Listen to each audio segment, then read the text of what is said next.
नमस्कार, मी प्रियांका पाटील. आपण पाहत आहात राष्ट्रीय लोकराज्य न्यूज, निर्भीड बातम्यांचे व्यासपीठ. आज आपण दिवसभरामध्ये घडणाऱ्या घडामोडींवर नजर टाकूया. किरकोळ कारणातून तरुण युवक शेतकऱ्याचा खून, तिघांवर गुन्हा दाखल. वसमत प्रतिनिधी रवी कुंटे.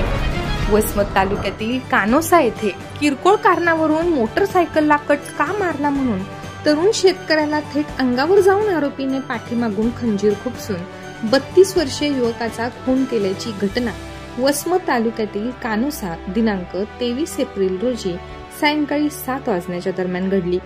या प्रकरणी तिघांविरुद्ध गुन्हा दाखल करण्यात आला आहे. मंगळवारी हा प्रकार घडल्यानंतर 24 एप्रिल रोजी नातेवाईकांनी कुरुंदा पोलीस स्टेशन गाठत आरोपीला अटक करावी अशी मागणी करीत ठिय्या आंदोलन केले.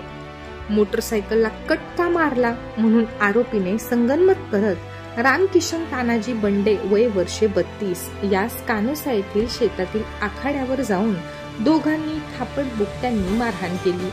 तर आरोपी कृष्णा जमरे यांनी हातातील खंजीर पाठीमागून डाव्या भकाळीत मारून गंभीर जखमी केले. त्यानंतर आजूबाजूतील शेतकऱ्यांनी गंभीर जखमी झालेल्या रामकिशन यास नांदेड येथे उपचारासाठी हलवले, परंतु उपचारादरम्यान रामकिशन बंडे याचा मृत्यू झाला. खून प्रकरणातील आरोपींना अटक करण्याच्या मागणीसाठी 24 एप्रिल रोजी नातेवाईक व नागरिकांनी कुरुंदा पोलीस ठाणे गाठत तेथेच ठिय्या मांडला. जवळपास 4 ते 5 तास ठिय्या मांडून कानोसा येथील ग्रामस्थ ठाण्यासमोर बसले होते.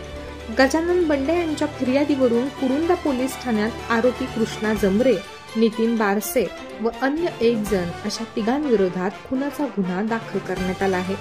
घटनास्थळी उपविभागीय पोलीस अधिकारी मारुती थोरात, सहाय्यक पोलीस निरीक्षक रामदास निर्दोडे, गजानन मोरे आदी पोलीस प्रशासन कर्मचाऱ्यांनी भेट दिली.